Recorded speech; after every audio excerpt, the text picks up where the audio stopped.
Hey guys, welcome back to the channel here on Overdrive Reviews. I'm Alex. Today we are checking out the slightly redone 2023 Mitsubishi Eclipse Cross. Now, not much at the initial viewing of this looks new, but if you dive deeper into the details, there are some new features for 2023 that come standard or as an option that Mitsubishi is throwing in. Among them, new options for wheels. There's a new 18-inch wheel option. There's also standard LED lights. Before, that was not the case. You would think that with all these different trims that there would be multiple engines available. That's not the case. There's just a 1.5-liter turbo engine available across the entire lineup, no matter what trim you get. The SE, the LE, the ES, or the top of the line one like we have here, the SEL. Mitsubishi actually has an amazing warranty, 10-year, 100,000-mile limited powertrain warranty. It competes with Hyundai and Kia, who are the ones that really tout their warranties,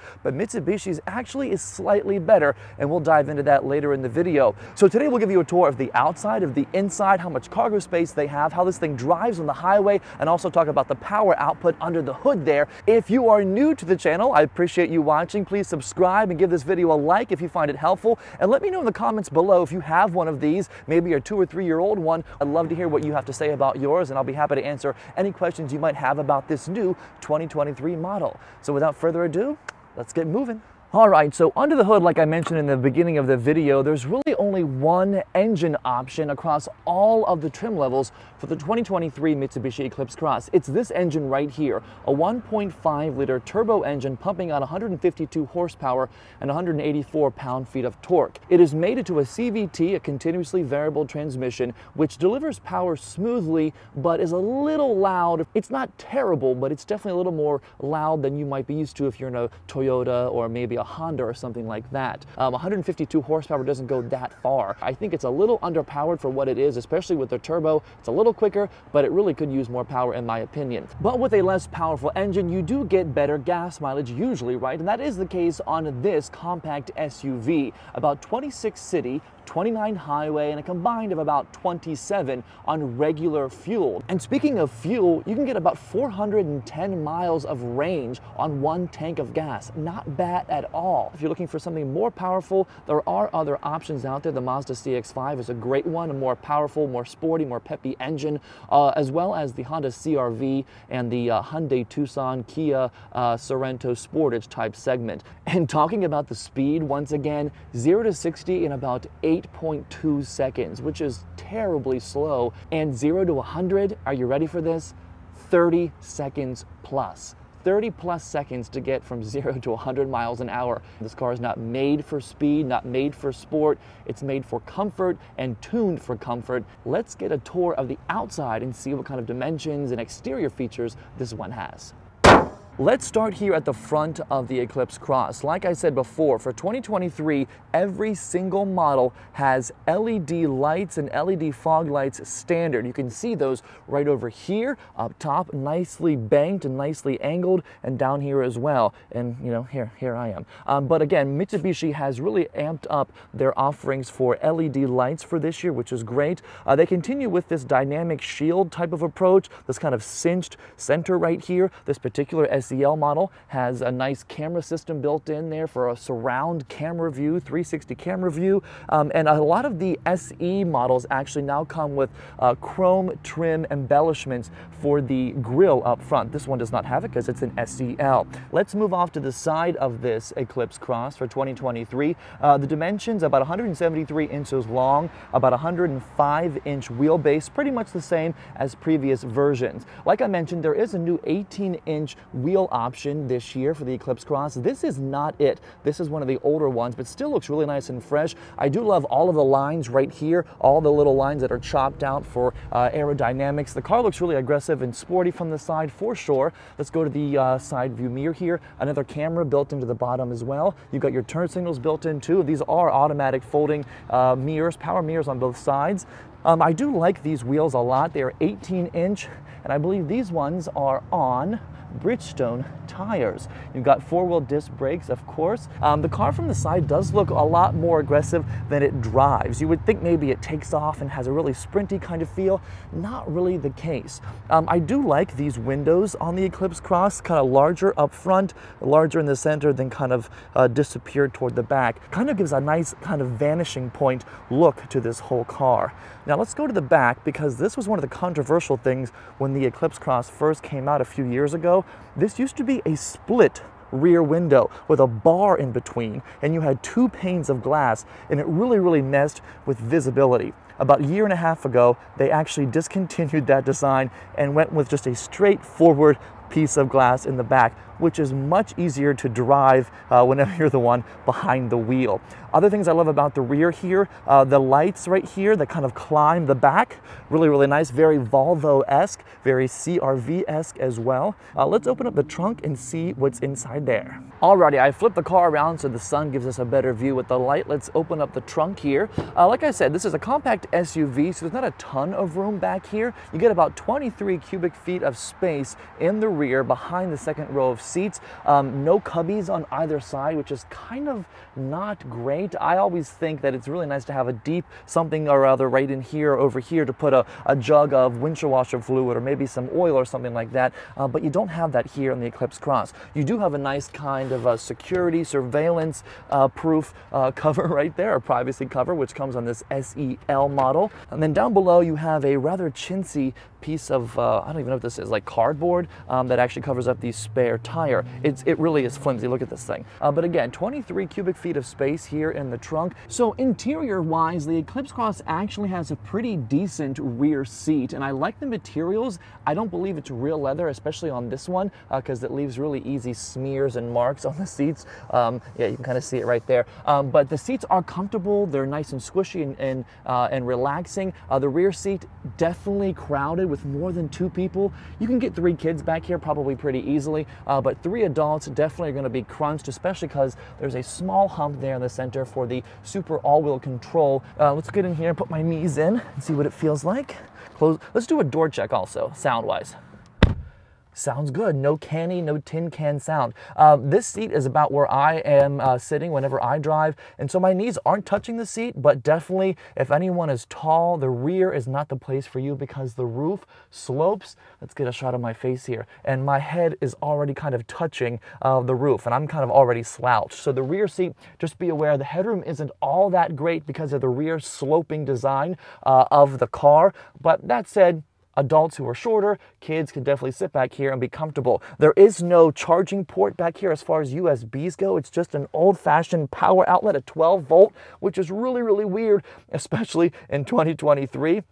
But Mitsubishi said, hey, I guess we're going to keep the old tradition alive, right? Let's go back to the door here. It's kind of faux carbon fiber inserts right here. It looks nice. It doesn't feel all that great, nor does the window button. They feel chintzy, and so do the door handles. It is a compromise you have to make, though, whenever you're buying a car for maybe price over luxury and other sorts of amenities. Alrighty, so up front of this car is actually a pretty fun place to be. Let's start with the steering wheel. Right away, you'll notice the black glossy trim, especially on the SEL model of the Eclipse Cross. It's really well done. It does leave some finger marks and some fingerprints if you touch it too much, but you do have really big paddle shifters, and let me tell you, they are big. They've got to be at least 4 or 5 inches long each. You've got the shift down on the left side and the shift up, obviously, on the right side. There are other buttons as well, including cruise control. You've got your phone, Bluetooth. Let's talk about the center console here. More buttons as well, including a heated steering wheel option if you opt for that model. You've also got heated seats here in the center. These buttons have been the same for forever in Mitsubishi's, and I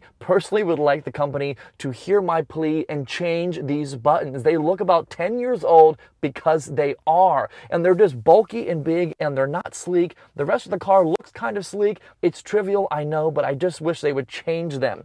Beneath that, you've got the super all-wheel control option, just a button right there, your parking brake and auto hold as well. That same glossy black trim exists here in the center console where you might rest your hand, put your cup, all kinds of things. So it gets marked up pretty easily if you're not careful or a clean person. It can get really out of hand hand rather quickly. You do have USBs in the front of the car, which is great, to both charge and connect your phone to the car if you're not going to use Bluetooth. You do have automatic climate control, which is great. Let's move up to the screen though. This is the big kind of thing I want to point out. If you opt for the base trim, the ES, your screen is 7 inches. Every other trim level, from the SE, the LE to the SEL, all of them have an 8-inch screen. And if you're someone who wants Android Auto or Apple CarPlay, you're going to have to get one of the models that has an 8-inch screen, because it only comes on those 8-inch screen models. The 7-inch, you get basic Mitsubishi setup. You don't have Apple CarPlay or Android Auto. The same goes for in-dash navigation. If you want in-dash navigation, you're going to have to buy a model with that 8-inch screen. Since we're up here at the top, let's talk about the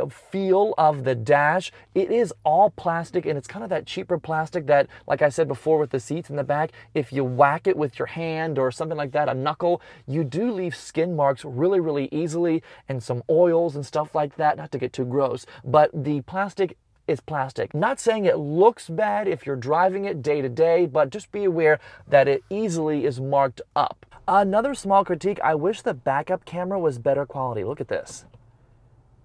It's kind of blurry and not great. You do have the 360 surround camera view, which is phenomenal. That's great. But the view from the big camera, not all that great. It could be much better. Let's go to the speedometer. It looks updated, which is nice. The font has changed in the last 2 or 3 years. It used to look really outdated. No complaints there. I do wish there was more digital happening. There are so many cars that have digital gauges now. Mitsubishi just has the center strip that's digital. I think it could use a little bit more. I also don't love where the push button start is. It's behind the stalk for the windshield wipers.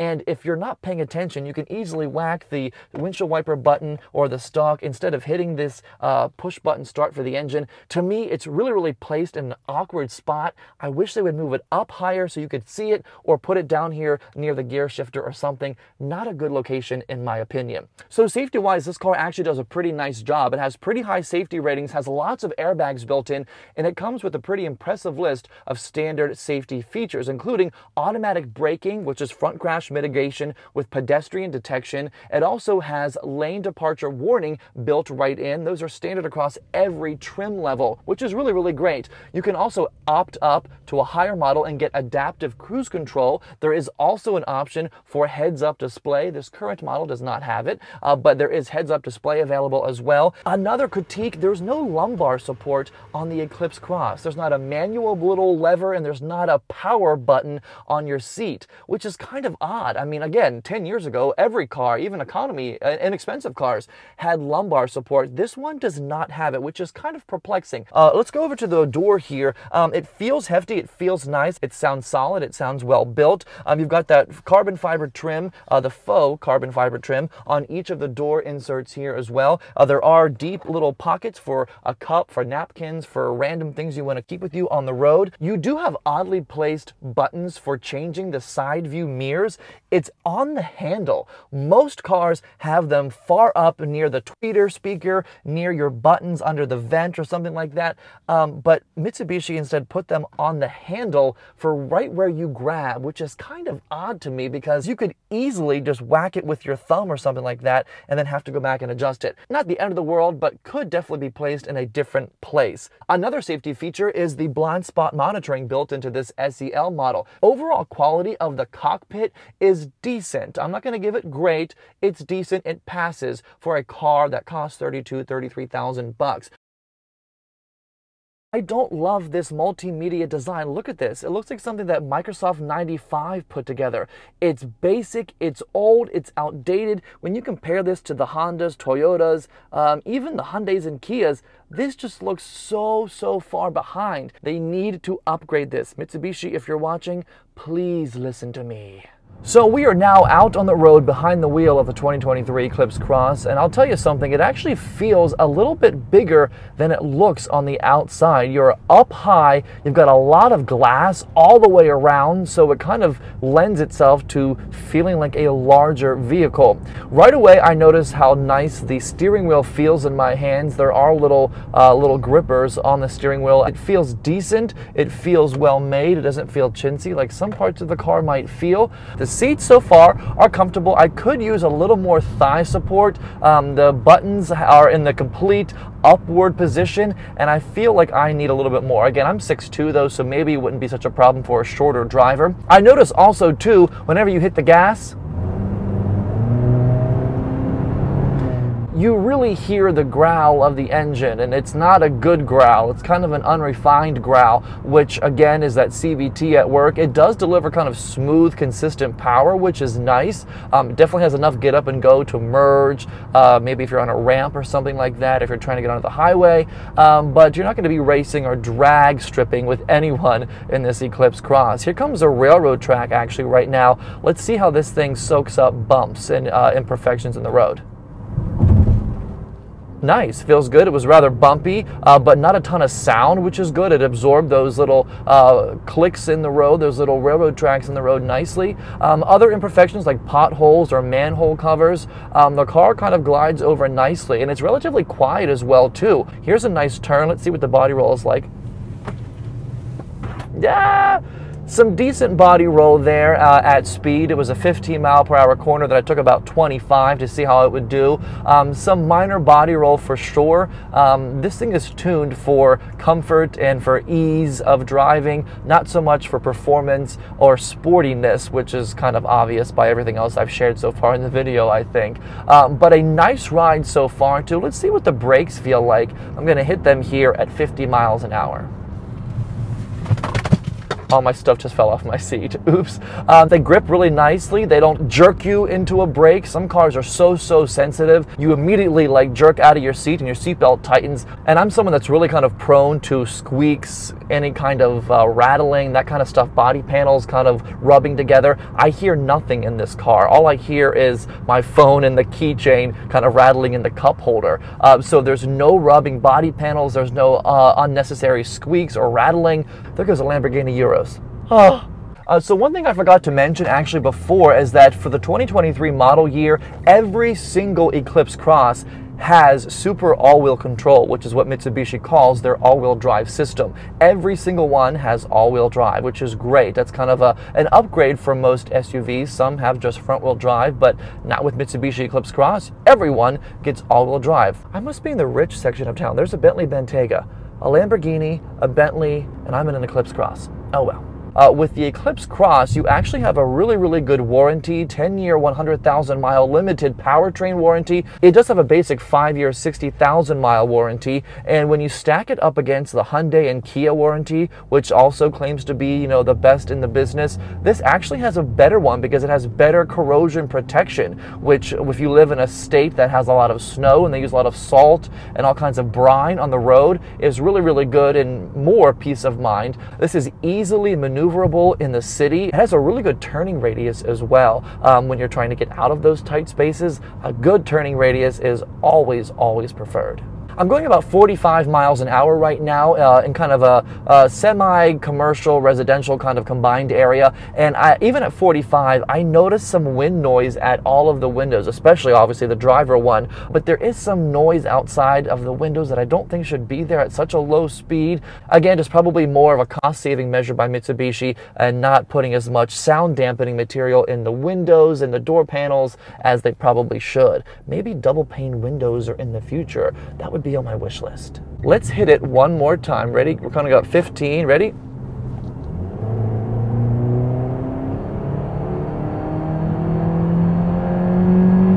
We're just now going 60. So that is the 2023 Mitsubishi Eclipse Cross. Some new things for this model year and some old things that I wish would go away, the least of which is the lack of power under the hood and some of the interior build qualities. But the pros, again, a great warranty, good gas mileage. It has nice options as far as tech and different gadgets go on the inside. And if you're an everyday kind of driver who wants a nice A to B mode of transportation, this is more than adequate. This car will not leave you stranded, easy maintenance, not a ton of things to keep up with. So give the Mitsubishi Eclipse Cross a shout, and also a shout out to the folks at Platinum Mitsubishi in Mechanicsburg, Pennsylvania, who helped me out with this review today, lent me this car for a few hours. They are fantastic. Please go see them. Visit them at creditpa.com. If you're new to the channel, please subscribe if you found this video helpful, and leave a comment below if you have other questions or want to know something else about this car that I didn't cover. And we will see you next time. Thanks for watching.